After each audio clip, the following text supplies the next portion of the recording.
Old Marley was dead. There's no doubt about this whatsoever, and this must be distinctly understood, or nothing wonderful can come of the story we are about to relate. Old Marley was as dead as a doornail. Scrooge and Marley had been partners in life. Scrooge was his sole executor, his sole administrator, his sole friend, and his sole mourner. Scrooge had not painted out Marley's name above the warehouse door. There it stood these many years. Scrooge and Marley. Now, was Scrooge grieved by the death of his partner? No, for Scrooge was secret and self-contained, as solitary as an oyster, and it was a tight-fisted hand at the grindstone, a squeezing, wrenching, grasping, clutching, covetous old sinner, hard and sharp as flint, from which no steel ever struck out generous fire. External heat and cold had little influence on Scrooge. No warmth could warm him, nor a wintry weather chill him. Nobody ever said with gladsome look, "My dear Mr. Scrooge, how are you? Whenever will you come to call?" No beggar ever implored him to spare a trifle. No child ever asked him what it was o'clock. No man or woman ever once in his whole life inquired the way to such and such a place of Scrooge. But what did he care? It was exactly what he liked, to edge his way along the crowded paths of life, warning all human existence to keep its distance. Scrooge's name was good upon the London Exchange for anything he put his hand to. But it was enough for Scrooge that people would say of him, as he had said of Jacob Marley, "He was a good man, business." And so, once upon a time, in all the good days of the year, 'twas Christmas Eve, and old Scrooge sat busy in his counting house.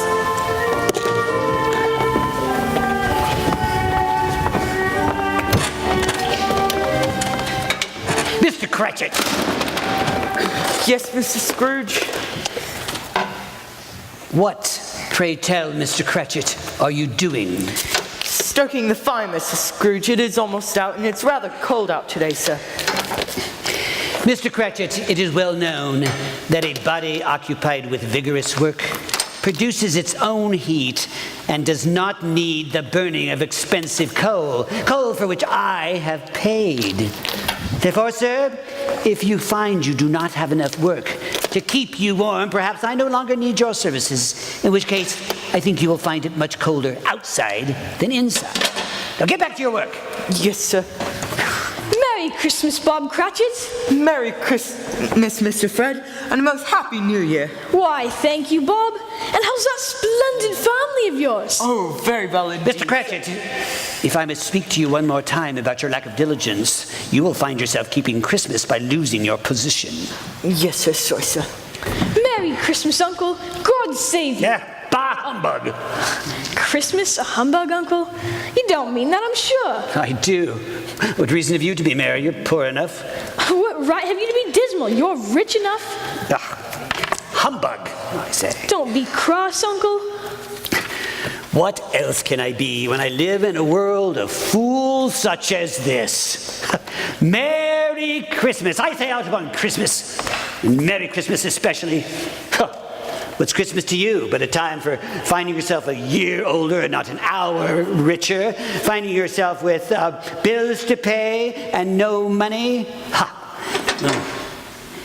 If I had my way, every idiot who goes about with Merry Christmas on his lips would be boiled in his own pudding and buried with a stick of holly in his heart. Uncle. Nephew, you keep Christmas in your way, and let me keep it in mine.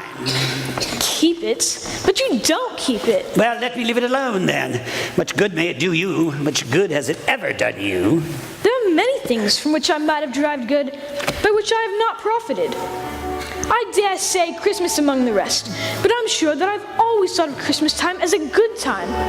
A kind, forgiving, charitable, pleasant time. The only time I know of when men and women seem by one consent to open their shut-up hearts freely. And therefore, Uncle, though it has never put a scrap of gold or silver in my pockets, I believe that it has done me good and will do me good, and I say, God bless it. Here, here. Mr. Cratchit! Yes, sir. You're a powerful speaker, sir. I wonder you don't go into Parliament. Well, don't be angry, Uncle. Come, dine with us tomorrow. Dine with you? I will not. But why? Because, sir, you married against my wishes. You married a poor girl with no dowry. I see no reason to bless a marriage of which I do not approve. But, Uncle, we fell in love. Fell in love. If there is anything more ridiculous than Christmas, it's falling in love. Ha! Nay, Uncle, but you never came to see me before that happened. Why give it as a reason for not coming now? Good afternoon, sir. I want nothing from you. I ask nothing of you. Why can we not be friends? Good afternoon, sir. I'm sorry with all my heart to find you so resolute. We have never had any quarrel to which I have been a party. But I have made this journey in homage to Christmas, and I will keep my Christmas humor to the last. So a Merry Christmas, Uncle. Good afternoon, sir. Merry. Merry Christmas, sir.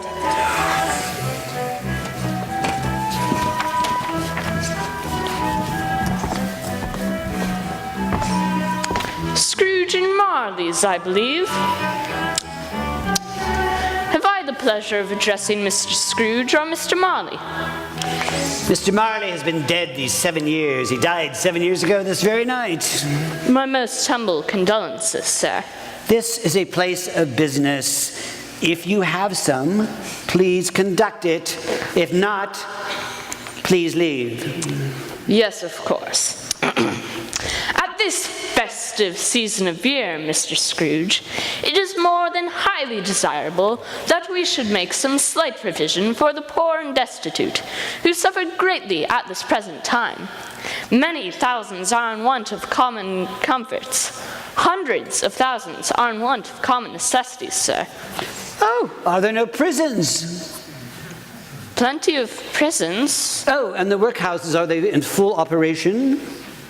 They are. Still, I wish I could say they were not. Ah, and the poor law and the treadmills are all in full vigor then? Both very busy, sir. Good. I was afraid from what you had told me that something had occurred to keep them from their useful function. I'm glad to hear it.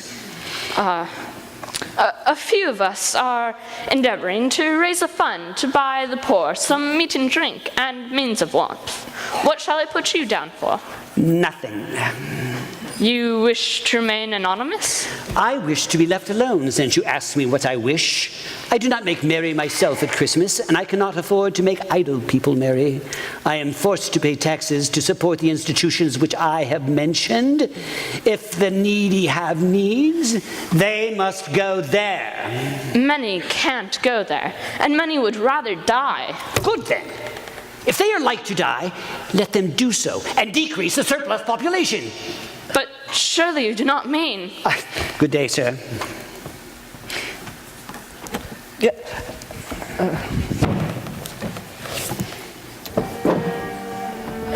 Mr. Scrooge, What? about tomorrow, sir.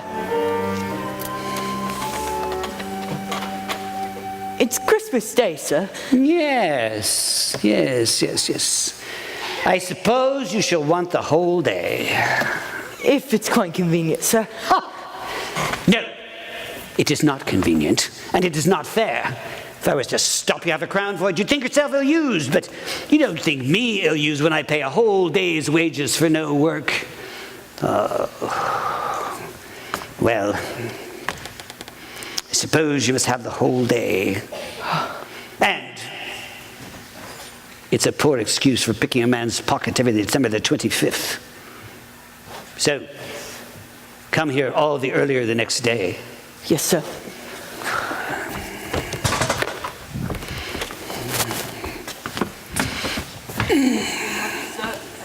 Merry Christmas. Humbug!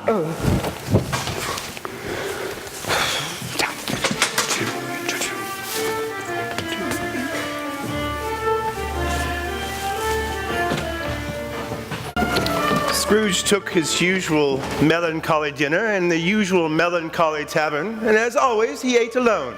Alone and unnoticed in a city full of people. And as he made his way along the cold and foggy street to his residence, the house that Jacob Marley used to own, he felt an odd sensation, as if someone was watching him.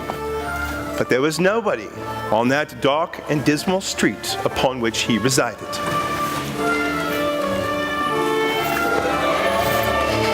What? Who is it? Who is it? Come out, I say! Show yourself! Show yourself, I shall call the constable! I'll have you clapped in prison! But there was no answer. And there was nobody on the street. Just a cold and bitter wind that blew down the lane.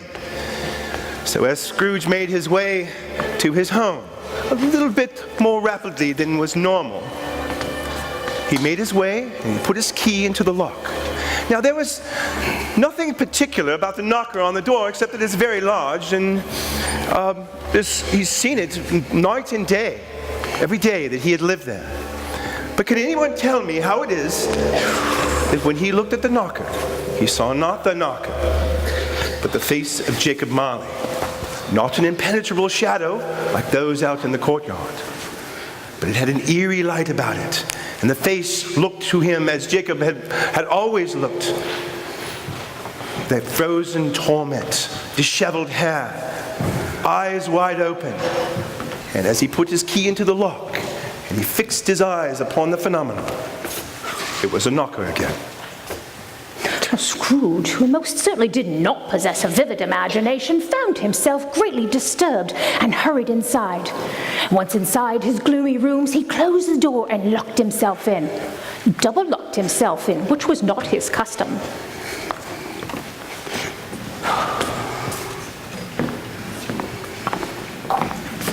However, once inside his bedroom door, locked behind it, and dressed in his robe, he reflected on the strange sensations he had just experienced and came to the only conclusion that a man of Scrooge's temperament was capable of. Humbug! It was nothing. Just a trick of the wind. Humbug.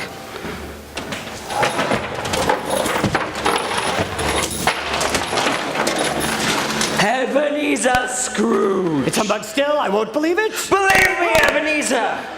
What do you want? Much.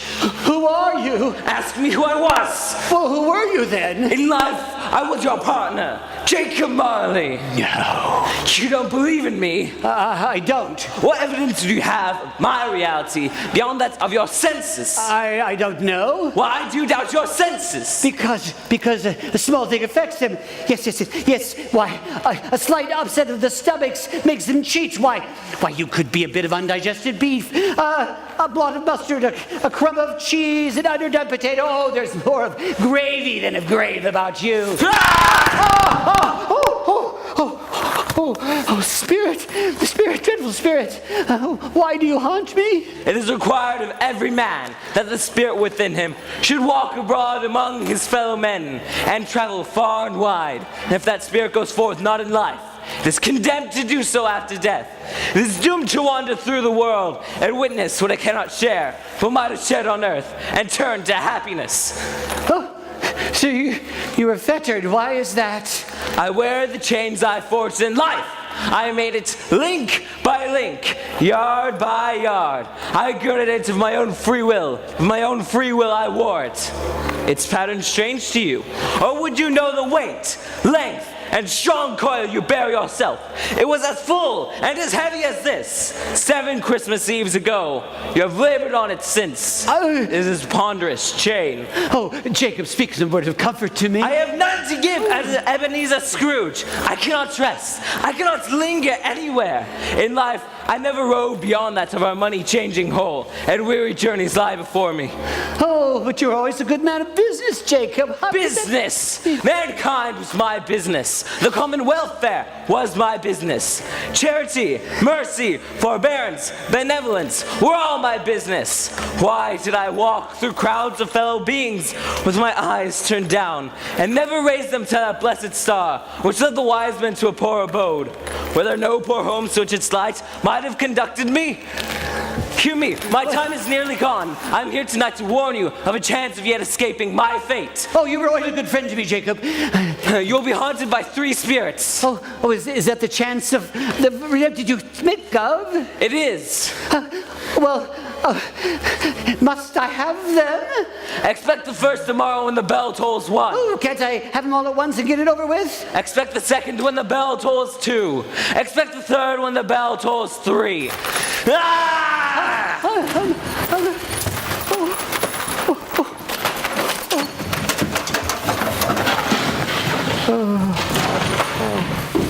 Scrooge tried to say humbug, but stopped at the first syllable. And being from the emotion that he had undergone, or from the fatigues of the day, he fell asleep upon the instant.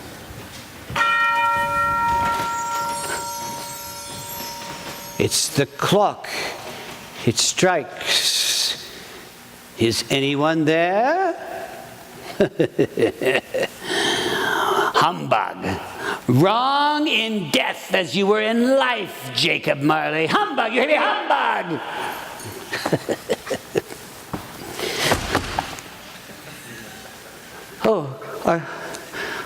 Are you the first of the spirits whose coming was foretold to me? I am. Oh, who and what are you? I am the ghost of Christmas past. Long past? No, your past. Oh, what would you have with me, spirit? Your welfare. Oh, well, I think a good night, if I may be so bold, of uninterrupted sleep would be more to that end, I think. I am here for your reclamation. Take heed. Rise and walk with me. Oh, Spirit, look, I'm mortal and liable to fall, and it's freezing cold out, and I am poorly dressed. Bear but a touch of my hand. Oh, take me where you will. And you shall be upheld in more than this. Scrooge took the hand of the spirit, seeing no alternative, and was amazed to find himself transported through the wall. Upon emerging on the other side, he saw that the city had entirely vanished. Not a vestige of it was to be seen. The darkness and mist had vanished with it, for it was a cold, clear winter's day with snow upon the ground.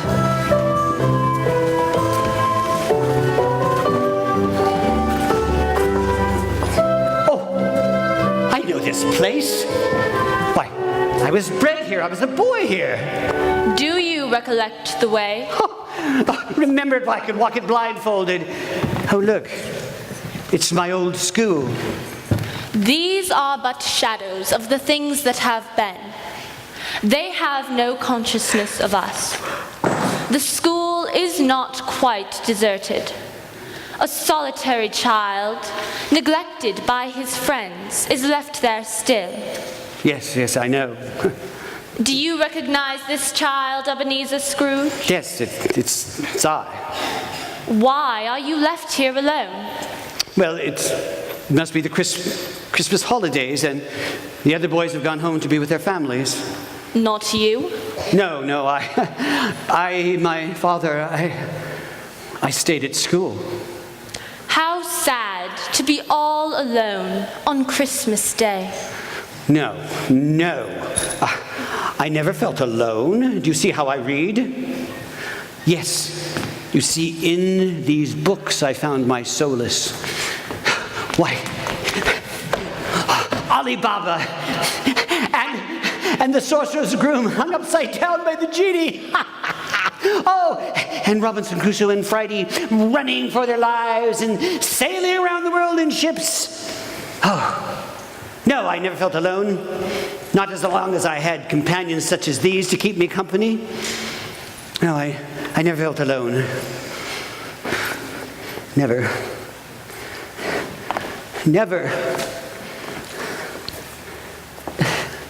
Oh, you poor boy.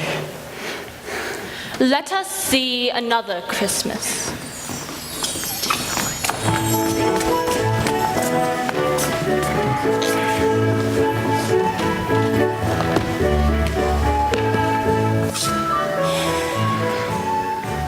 Ebenezer! my sister Fan, but she's been dead for years. How wonderful to see you, Fan. Ebenezer, a Merry Christmas to you, dear brother. Oh, I've forgotten how beautiful she was. Is that all you have forgotten? Dear Ebenezer, I have the most wonderful Christmas present for you. Why, Fan, just seeing you is present enough. Well, I hope you shall feel the same way after seeing me every day. What? That is your Christmas present, dear brother. I have come to bring you home, Ebenezer, to bring you home. Home, Fan? Yes, home for good and all, home forever and ever. Father is so much kinder than he used to be. He spoke to me so gently one night while I was going to bed that I was not afraid to ask him once more if he might come home. And he said, yes, you should. And he sent me in a coach to bring you. And you're to be a man and are never to come here again. But first, we're to be together all the Christmas long and have the merriest time in the world.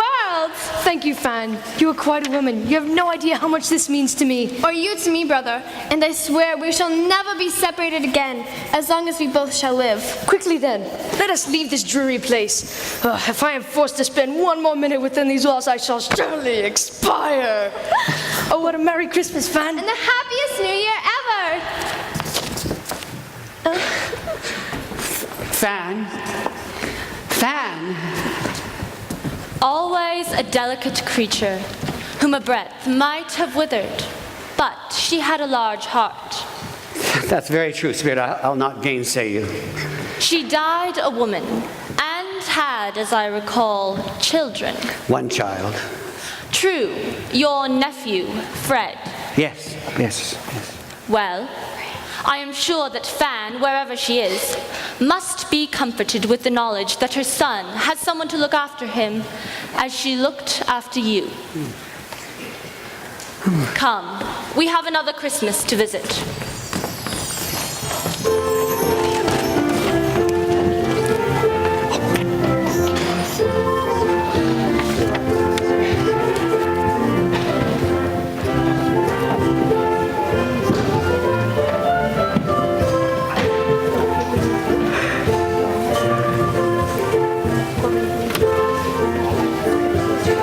This place? No, why, I was apprenticed here. Go home, my boys. No more work tonight. Christmas Eve, Tom. Christmas Eve, Ebenezer. Why, it's so... The book's closed and put away before Mac's sake. Jack Robinson. It's old Fezziwig alive again. Here, my lads, and let's have lots of room. Tally-ho, Tom. Tally-ho, Ebenezer. There's much festivities to be commenced before this night is out, boys. Why, there's one bit of cold roast and one germ of cheer left over. Ere this night is out, I shall have to hang my head in shame over the streets. The day, my husband, that you hang your head in shame over anything yours is the day the judgment shall come. Why, it's Mrs. Fezziwig alive also. Tom, Ebenezer, see how I am tormented by this disastrous spouse of mine? Oh, what foolishness ever caused me to betroth myself to one such as her? Perhaps the same foolishness that caused you to follow me home for 17 summers in a row until my father threatened to call the constable and would not leave me be. Oh, what foolishness caused me to intercede on your behalf? Being as you are hopelessly smitten and in love with me, you had but little choice, my dear. I had many choices, and most of them had a much more pleasing appearance than you, sir. However, we have no time for such nonsense. See here, our guests have arrived. Ebenezer, I believe you have made the acquaintance of the very charming Minnie. Indeed, I have had that very great pleasure. You look most especially breathtaking tonight, Miss Wilson. Why, thank you very much, Mr. Scrooge. You're most kind to say so. You two people must excuse me. This wife of mine is too tempting a catch to left unattended amongst so many eligible bachelors. I think my employer has most sound advice. Do you not, Miss Wilson? Indeed I do, Mr. Scrooge. In fact, I found myself thinking greatly upon such matters in recent days. And have you come to any conclusions? Most assuredly, I have. Well, I have no money. I have nothing to offer you. I hope one day to make a success, but as yet, I am a poor man. Which is all very well, Ebenezer, for I'm a poor woman, and yet together, I believe, we shall be blessed with many riches that cannot be found in any bank or counting house. Come, you two. Plenty of time for planning and scheming on other days. You have your whole life in front of you, I dare say. But tonight, you must join the company and make merry. Christmas is but once a year.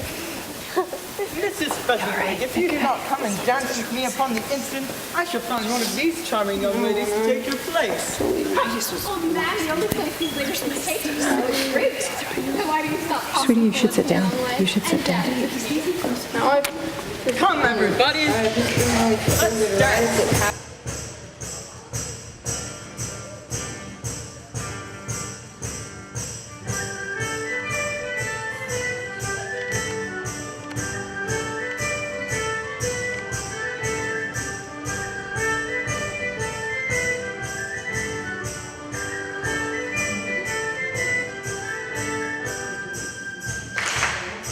Ships come sailing in on Christmas Day, on Christmas Day. I saw 3 ships come sailing in on Christmas Day in the morning.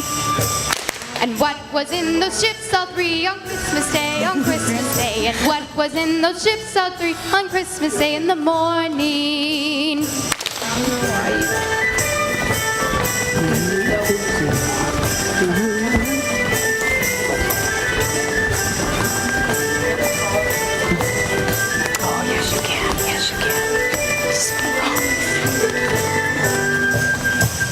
Our Savior Christ and His Lady on Christmas Day, on Christmas Day. Our Savior Christ and His Lady on Christmas Day in the morning. Pray where they sailed those ships, all 3 on Christmas Day, on Christmas Day. Pray where they sailed those ships, all 3 on Christmas Day in the morning.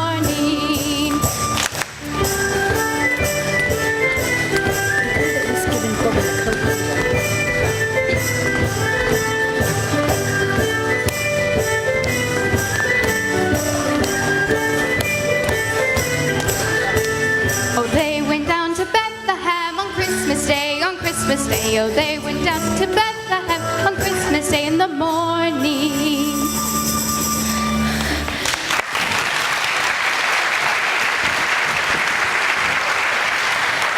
Fezziwig, what an old fool. Oh, Spirit, whatever caused you to say such a thing?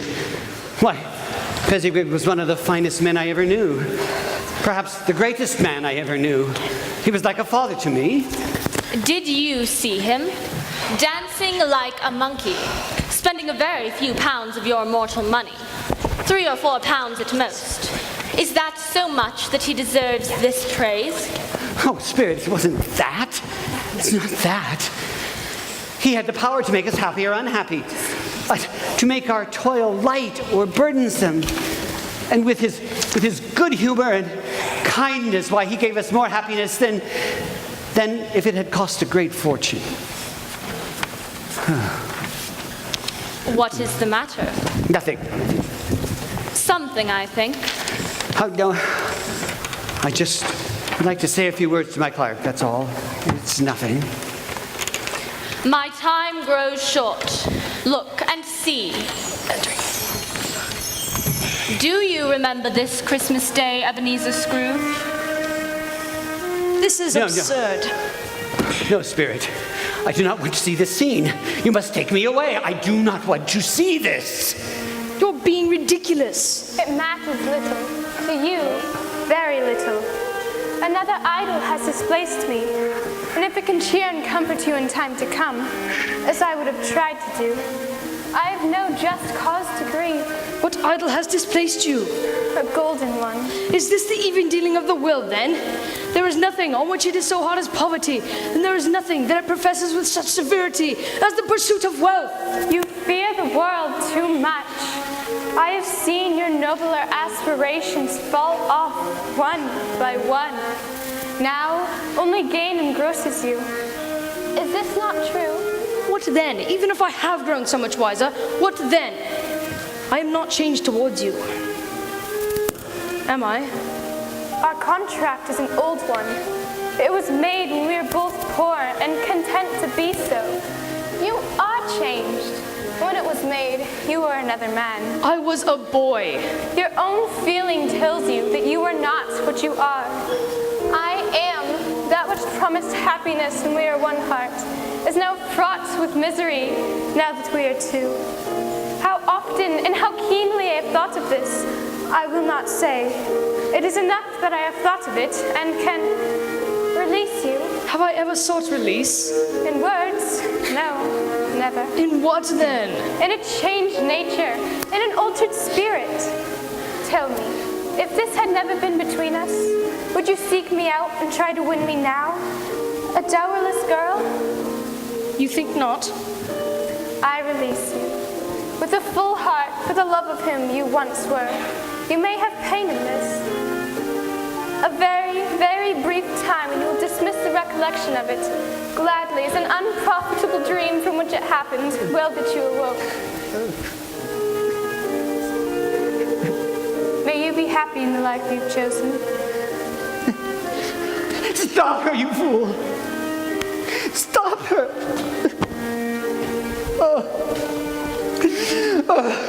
Spirit, I do not wish to see anymore.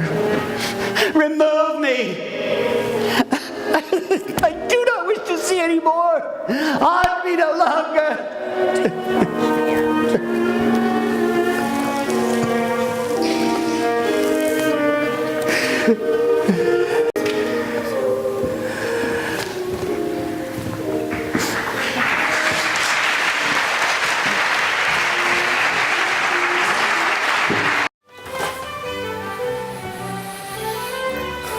Scrooge was surprised to find himself in his bedroom with no sign of the spirit in sight. Being overcome with an irresistible drowsiness, he sank into a heavy sleep, and there he stayed until the toll of the clock. It was striking upon the hour of 2. Ebenezer Scrooge! Come and know me better, man. I am the ghost of Christmas present. Look upon me. Have you ever seen the likes of me before? Never. Have you ever walked forth with the younger members of my family? I don't believe I have. Have you many siblings, Spirit? More than 1,800. Oh, what a prodigious family to provide for. Come, take my robe. Oh, lead on, Spirit. Take me where you will.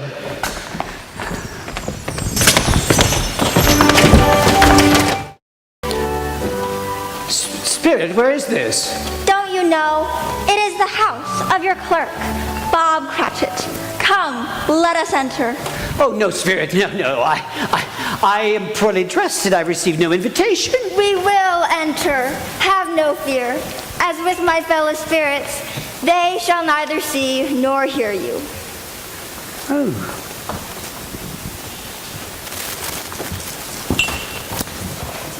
Whatever's got your precious father then? And Tiny Tim? And where's Martha? I do hope she won't be late for Christmas dinner. Here's Martha, Mother. Merry Christmas, Mother! Merry Christmas, Peter! I have something for you. Oh, yeah. Merry Christmas, Martha. Mother was getting quite worried about you. Whatever did keep you, my dear? We had a deal of work to finish up last night and to put away this morning. Where are Father and Tiny Tim? Here they come now, Martha. Quick, hide, Martha, hide.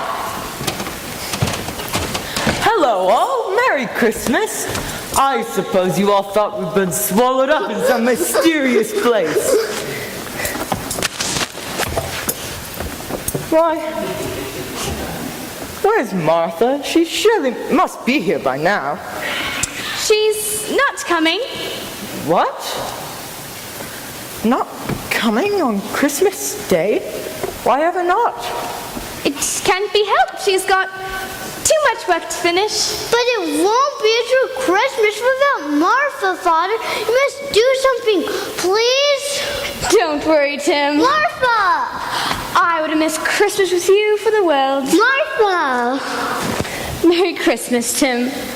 Merry Christmas, Father. Merry Christmas, my dear. What a horrid trick to play on me, and on Christmas Day yet.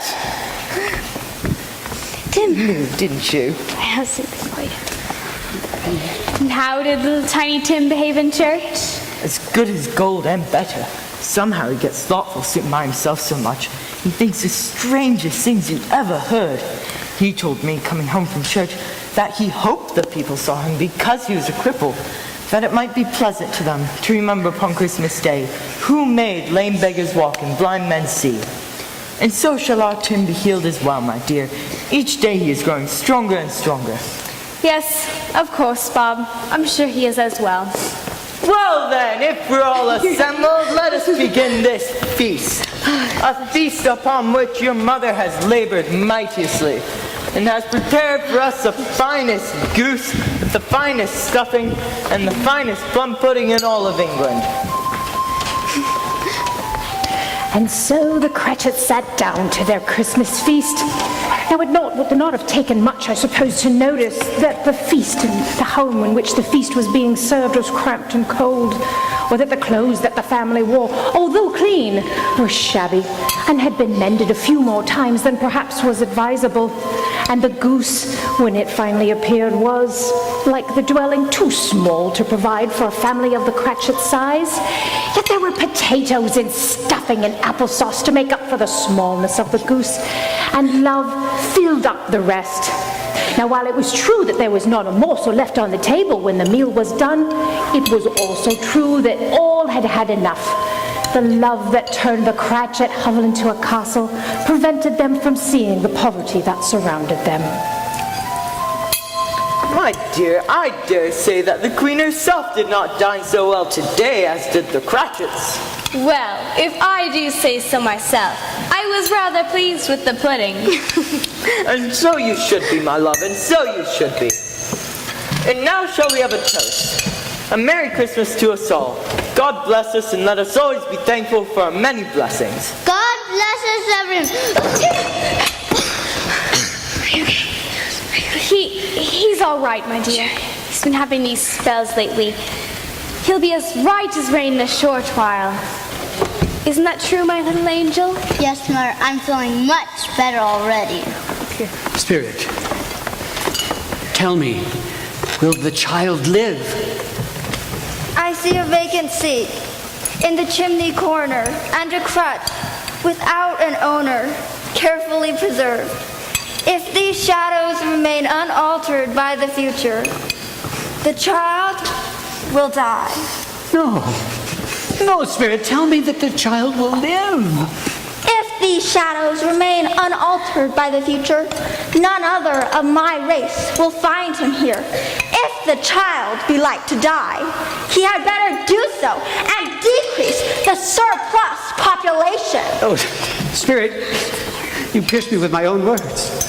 Then perhaps in the future you will learn to hold your tongue until you discover what the surplus population is and where it lives. It may be that in the sight of heaven you are more worthless and less fit to live than millions, like this poor man's child.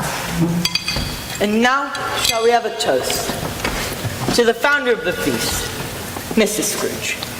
The founder of the feast, indeed. I wish I had him here, and I'd give him a piece of my mind to feast upon. And I'd hope he'd have a good appetite for it. My dear, the children, it's Christmas Day. It would have to be Christmas Day, I am sure, on which one drinks to the health of such an odious, stingy, hard, unfeeling man as Ebenezer Scrooge. You know he is, Robert. Nobody knows it better than you. My dear, Christmas Day. I'll drink to his health for your sake and the day's, not for his. A long life to him, a Merry Christmas, and a Happy New Year. He'll be very merry and very happy, no doubt. Come, Martha. Let's sit by the fire and sing songs, shall we? Splendid idea, Peter. Shall we, Tim? Can I do a song, Martha? Please, may I? Of course. Of course you may, Tiny Tim. You may choose any song you wish. But be well born, one and all. Although this family is gifted with happiness and love, it is not similarly gifted with musical ability.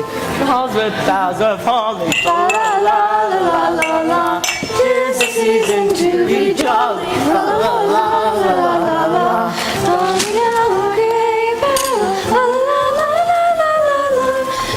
Come, let us leave them in peace. We have other places to journey.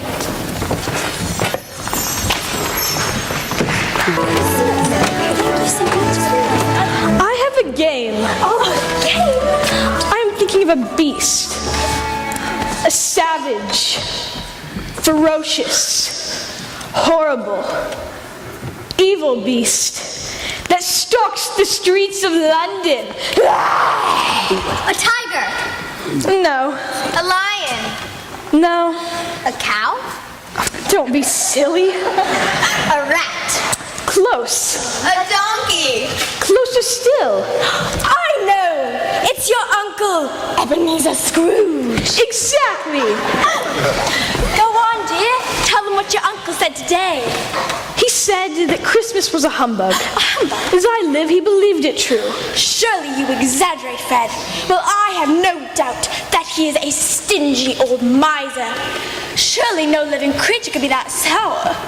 Well, my love, as he's not given you the dubious pleasure of making your acquaintance, you shall have to accept my word. He's a comical old fellow. However, his offenses carry their own punishment, and I have nothing to say against him. Is he as rich as they say he is, dearest? I suppose he is, but what of it? His wealth is of no use to him. He doesn't do any good with it. He doesn't make himself comfortable with it. He doesn't even give himself the satisfaction of leaving it to us when he dies. Well, I have no patience for him. Oh, I have. I'm sorry for him. I couldn't be angry with him if I tried. Who suffers by his ill whims? Himself, always. Yet he takes it into his head to dislike us. He won't come and dine with us. What's the consequence? He loses a very good dinner, and the company of the most beautiful woman in all of London. And by not making merry with us, he loses some pleasant moments which could do him no harm. And so I intend to give him the same chance every year, whether he likes it or not, for I pity him. Well, my love, as you're quite finished making speeches, perhaps our guests would enjoy some pudding. Ah, yes, your pudding. Perhaps this year there will be more survivors. Fred!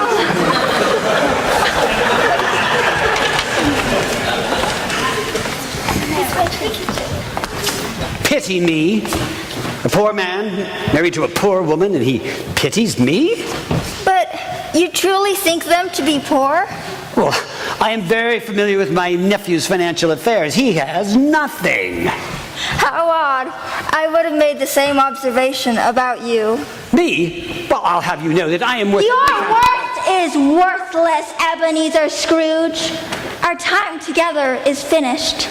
Fare thee well, Ebenezer Scrooge. Fare thee well, Ebenezer Scrooge. Where are you going? I'm not familiar with this part of town. I don't know how to get to my home.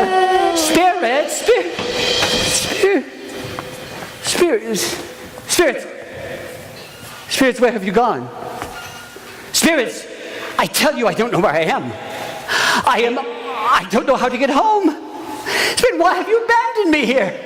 Do you hear me? Come back and help me. I tell you, I'm all alone. Ebenezer Scrooge, wealthy man of business, envied by everyone who walks down the streets for his wealth, his influence, and his power, finds himself on Christmas Eve forsaken and lost. But he is mistaken in one thing. He's not alone.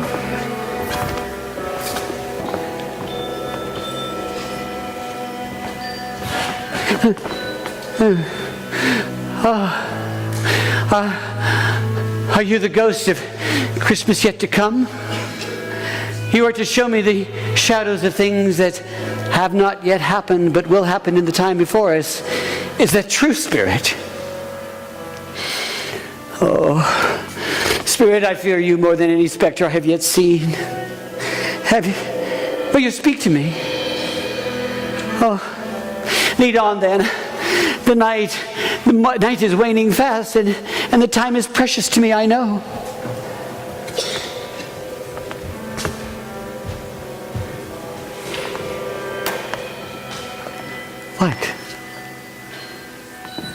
What? Yes, Spirit? Oh, Spirit. Huh. I know this place. I know this place, but yet I do. Who? Who is it? Where is he? He's always late. I know this man. I do business with him, and this is a place where I do business. Sorry about that. I'm late again. Oh, good day. No, I don't know much about it. I only know he's dead.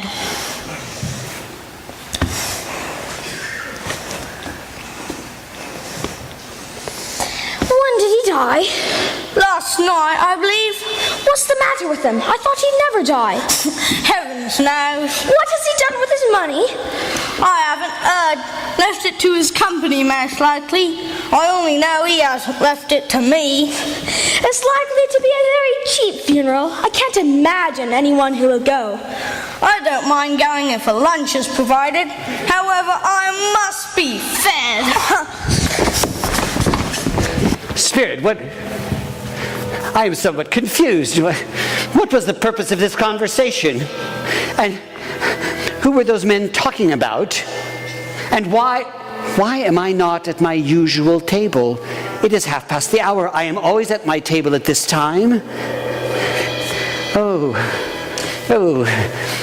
Spirit, this is a vile part of the city. Why have you brought me here? I have nothing to do with this part of the town. Why have you brought me here? Oh. All right then. Let's see what goodies you got. I hope you ain't none too particular about where certain items come from. Now, will you, Joe? Every person has a right to take care of themselves, Mrs. Sladich. He always did. That's true enough. Besides, who's the worse for the loss of a few things? Not a dead man, I suppose. No, indeed. If he wanted to keep him after he was dead, the wicked old screw, why wasn't he more natural in his lifetime? If he had been, he would have had somebody to look after him when he was struck with death, instead of lying there, gasping out his last breath, alone by himself. It's the truest word that was ever spoke. It's a judgment on him. What do you call these? Bed curtains? You mean to say that you took these down, rings and all, with them lying there? Yes, I do. And why not? You were born to make your fortune. His blankets? He isn't likely to catch cold without them. Yeah, he didn't die of anything catching, did he? I ain't so fond of his company that I'd loiter about it if he did. Take a look at that shirt there. It's the finest he had, not a mark on it. And to think they would have wasted it without me. What do you mean, wasted it? Buried him in it, of course. I had to pull it right off him. What difference does it make what they stick on him? Not a single soul will come to pay respects. I've a mind they could have buried him stark naked, and no one would have noticed. Now, come on, Joe. How much is your offer? £2, 5 and 6 pence, and not a penny more. I always give too much to the ladies. It's a weakness of mine, and it's how I ruin myself. Spirit, what is the meaning of this? Why have you shown me these filthy criminals?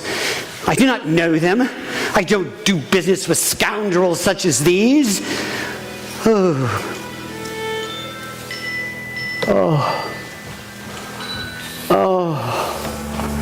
Oh, Spirit, this is a fearful place. Let us leave. Oh, Spirit. I understand that you want me to read what is written on this stone. Oh, I would if I could, but I cannot. I have not the power. Do you hear me? I have not the power.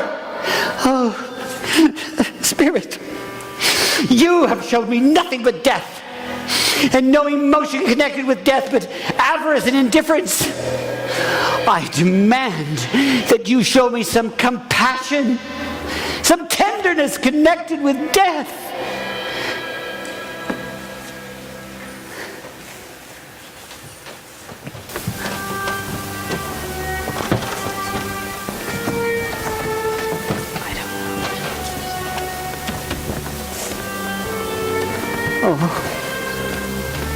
Oh no.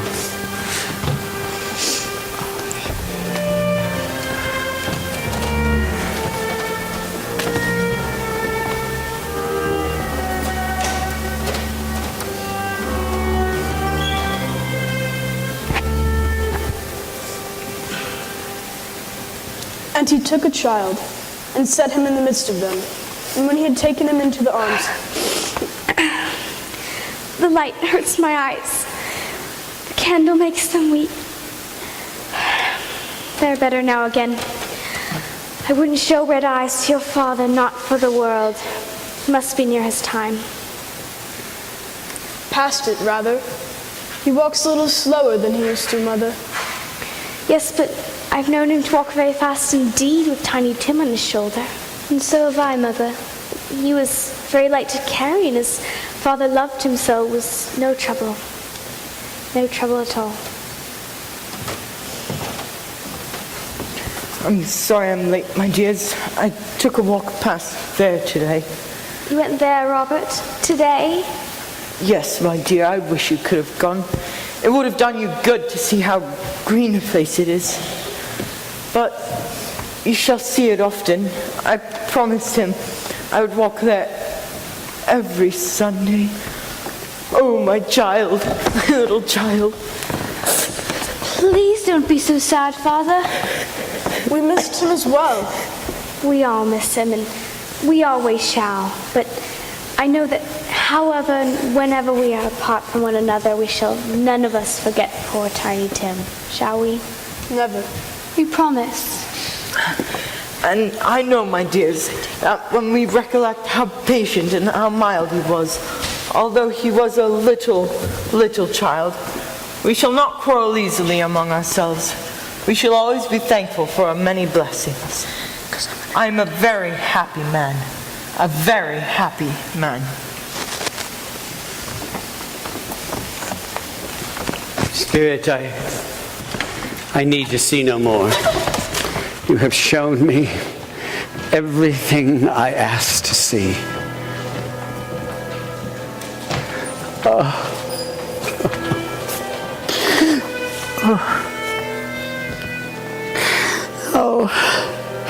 Spirit, before I read what is on these stones, answer me one question. Are these the shadows of things that will be? Or are they the shadows of things that may be only? Oh, I know that a man's actions, if they are kept on in, must foreshadow certain ends. But if the actions are changed, the ends will change. Tell me it is thus with these visions you have shown me.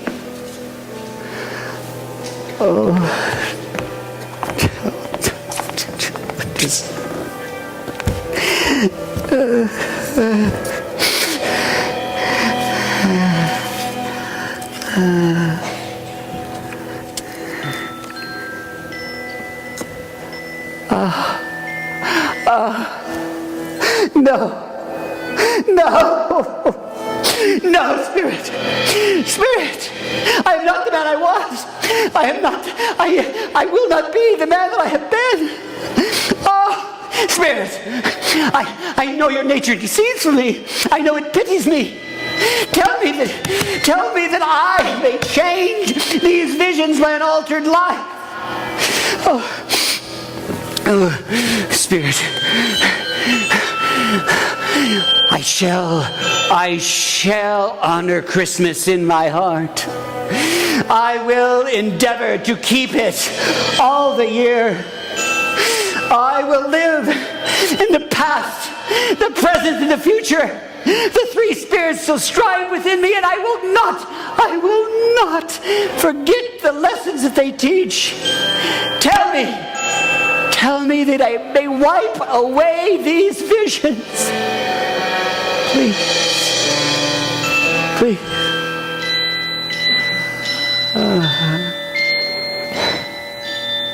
Who?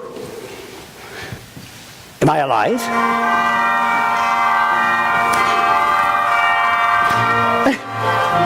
I am alive. And this is my room. That means the shadows of things that would have been may yet be altered. Jacob Marley, on my knees, I ask God to forgive and to bless you. Thank you, Jacob. Thank you.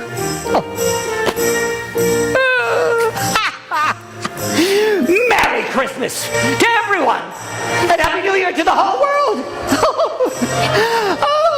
I know what to do. Right. I am as light as a feather. And I'm as merry as a schoolboy. I'm as happy as an angel. But I do not know what day is the day. I don't know how long I've been amongst the spirits. You, boy. What day is it? What day is today? Today? Why is Christmas Day? It's Christmas. I haven't missed it. The spirits have done it all in one night. But of course they did. They can do anything all night. Now, boy. Do you know the butcher shop in the next street on the corner? I should hope so. I've lived there my whole life.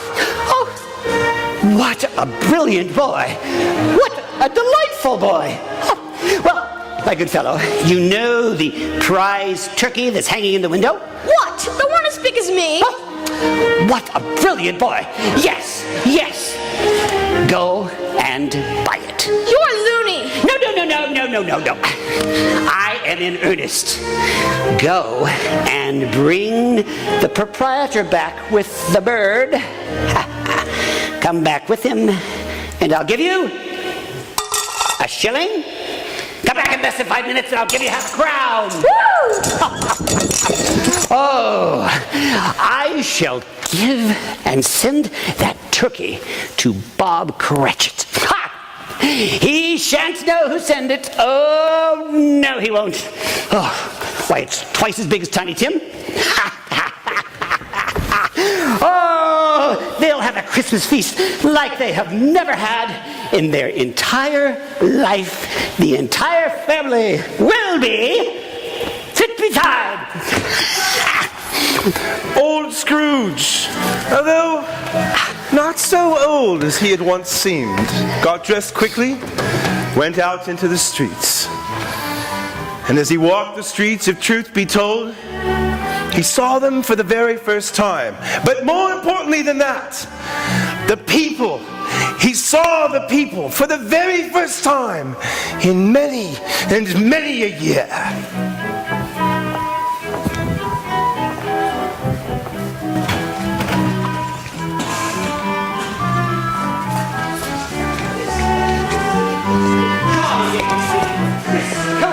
Just what one wants at Christmas time. Indeed, yes. Merry Christmas to you all. Merry Christmas to you. Oh, Mr. Poole. Yes, Mr. Scrooge, I believe. Yes, that is my name, and I'm afraid that it is not a pleasant one to you. Sir, I come to ask your pardon, and wondering if you would do me the honor of accepting a donation of 60. Lord bless me. Are you serious, Mr. Scrooge? Yes, not a farthing less. Let me tell you, there are a great many back payments included in that. So you will do me that favor, won't you? I don't know what to say to such a generous and magnificent... Oh, do not need to say anything.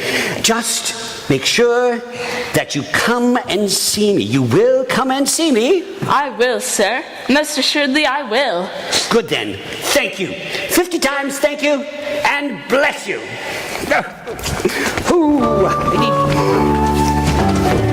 Scrooge walked the streets of London the whole day, breathing in the cold, crisp air.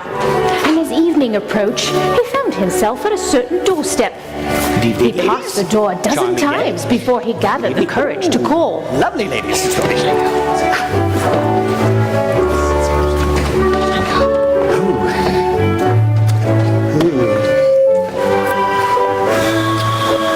Welcome and a Merry Christmas to you, Uncle Ebenezer. May I come in, Fred? What? Yes, of course, Uncle. Please, do come in. Fred, I'm sorry to bother you, but there is something I felt I wanted to say to you. Well, what is it, Uncle Ebenezer? I wanted to say to you, Merry Christmas, Fred! I beg your pardon? No, Fred, I've come to beg yours. Oh, Fred, a Merry Christmas and the happiest of New Year's to you and your family. Ooh, and is your lovely wife at home? Well, yes, she is. I wonder if you would do the honor of introducing me to her. Well, yes, of course, Uncle. Nothing would give me greater pleasure. Darling, could you come here for moments? I have a very great Christmas present for you. Fred, I told you that you have already given me quite enough presents. Oh, hello. My dear, may I present for you my uncle, Ebenezer Scrooge. Uncle Ebenezer, my wife, Amelia. Madam,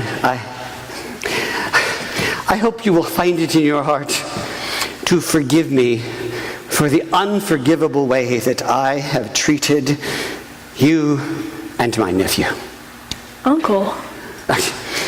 I am sure that my sister Fan, Fred's mother, would be so pleased to know that her son had wed such a gracious and lovely woman as yourself. It would have been her fondest wish. If you will allow me to disagree with you, Uncle, it is my belief that having you here in Fred's home for Christmas would have been her fondest wish. And I thank you from the bottom of my heart for making it come true. Will you dine with us tonight? Oh, no, I know you have guests coming, and I wouldn't want to interfere with it. Uncle, you will dine with us if I have to tie you to the chair. In that case, I accept. Come on. Oh, I'm looking so forward to all of this.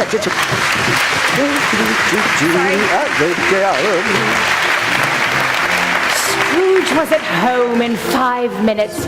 It was a wonderful dinner, followed by a wonderful party with wonderful guests and wonderful games, and there was complete happiness.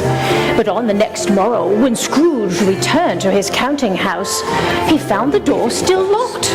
No candle lit, no fire burning. Bob Cratchit was well past his hour. Very well past his hour. As a matter of fact, when the clock struck out at 9:15 and Bob Cratchit had not yet arrived, it was a very serious matter indeed.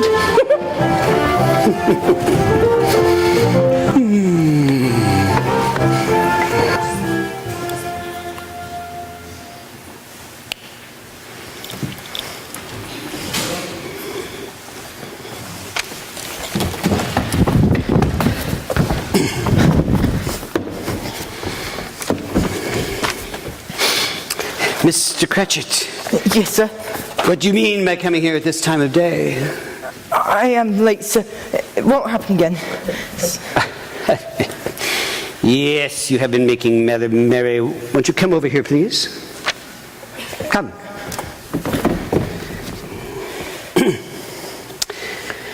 Well, sir, let me tell you. I am not going to stand for this sort of thing any longer. And so I am sorry to tell you that as of today, I am going to double your salary. But please, sir, if you'd only just... I beg your pardon, sir. What did you just say? Yes, Bob. Yes, Bob. I am going to double your salary and endeavor to help your family in any way that I can, if you will let me. But... Listen, Bob. We shall talk over your affairs this very afternoon over a Christmas bowl. Oh, Merry Christmas, and a merrier Christmas than I have ever given you before.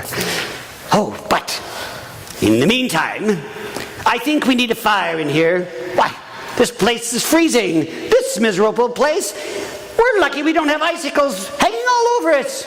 What say you go out and get a bucket of coal before you dot another I, Bob Cratchit? Yes, sir, right away, sir. And thank you, sir. Thank you. Merry Christmas, Bob.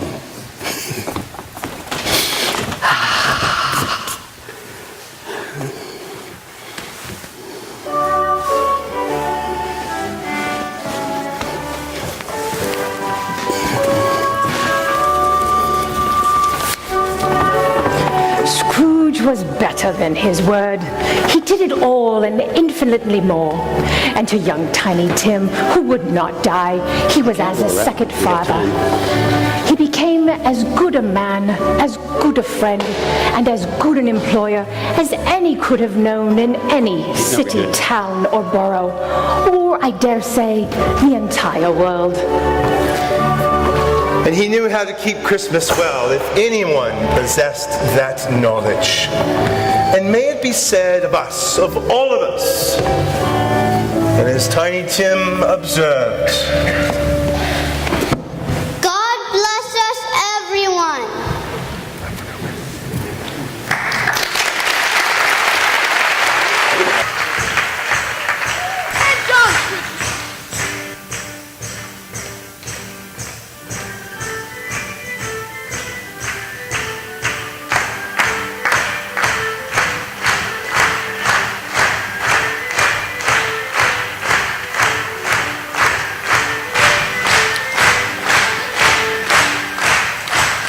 I saw 3 ships come sailing in on Christmas Day, on Christmas Day. I saw 3 ships come sailing in on Christmas Day in the morning. And what was in those ships, all 3 on Christmas Day, on Christmas Day? And what was in those ships, all 3 on Christmas Day in the morning?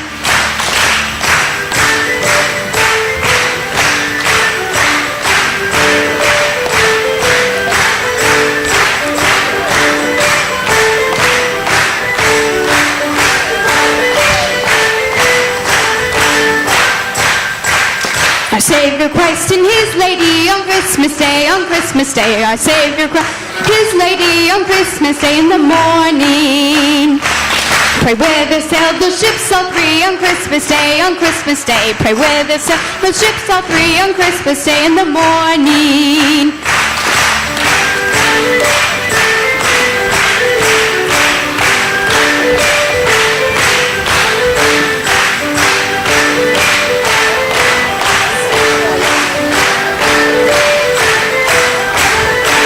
Oh, they went down to Bethlehem on Christmas Day, on Christmas Day. They went down to Bethlehem on Christmas Day in the morning.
If I may have your attention, I would like to call the wonderful Mrs. Woodruff up here, if I could, please.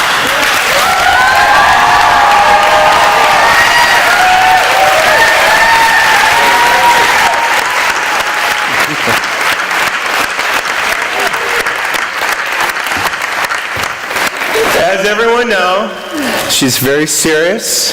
She's, down to earth. She never cracks a joke, cracks a smile, anything like that. And we love that about her. But no, she's a blessing. She is a rock. She's a rock that cries a lot, but she's a rock. All right? And we have a gift for you. We got you some flowers. Oh, thank you. For you.